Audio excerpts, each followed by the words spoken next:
ભુજમાં સંસ્કૃત ભારતી સૌરાષ્ટ્ર પ્રાંત દ્વારા સંસ્કૃત પ્રબોધન વર્ગનો કાર્યક્રમ યોજવામાં આવ્યો।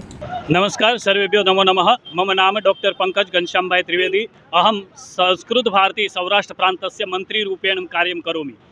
अमारो दर वर्षनो एक प्रयास होय छे के लोको सुधी आपणी मूळ भाषा पहोंचे, संस्कृत भाषा એટલે દરેક જિલ્લાની અંદર કાર્યક્રમ થતો હોય છે। એ જ રીતે આ વખતે ભુજ નગરની અંદર ગઈ તારીખ 19થી આ કાર્યની શરૂઆત કરી છે, આ વર્ગની શરૂઆત કરી છે।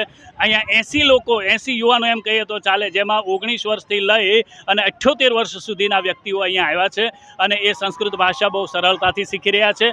અમારો ગોલ એ છે કે જે આપણા શ્લોકો છે એ લોકો સુધી પહોંચવા જોઈએ, સાચા અર્થની અંદર પહોંચવા જોઈએ, એના માટે સંસ્કૃત ભાષા જરૂરી છે।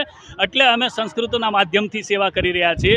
અમારો ઉદ્દેશ્ય એ છે કે લોકભાષા જો સંસ્કૃત બનશે તો આપણે ખરા અર્થમાં આત્મનિર્ભર બનશું, આપણે ખરા અર્થમાં આપણી સંસ્કૃતિને જાણી શકશું અને તો જ ખરા અર્થમાં આપણે ઉન્નતિ અને વિકાસ કરી શકશું।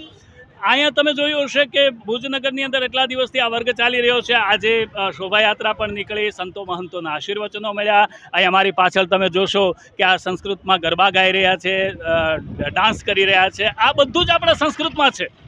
મૂળ એવું બન્યું છે કે આપણે એનાથી અલગ થયા છીએ અને એટલા માટે આપણી જ ભાષાને આપણે ભૂલી આપણે આપણા પગ ઉપર કુહાડો મારીએ છીએ। એ ન બને એટલે આજના યુવાનોને આ માર્ગે વાળવા માટે, કારણ કે આ યુવાનો છે ને એ ખોટા નથી પણ એને યોગ્ય દિશા નથી। અમારું કામ, સંસ્કૃત ભારતીનું કામ યુવાનોને યોગ્ય દિશા આપવા માટેનું છે અને એ દિશાની અંદર આપ સૌનો, અમને પત્રકાર મિત્રોનો, મીડિયાનો બહુ સપોર્ટ મળ્યો છે।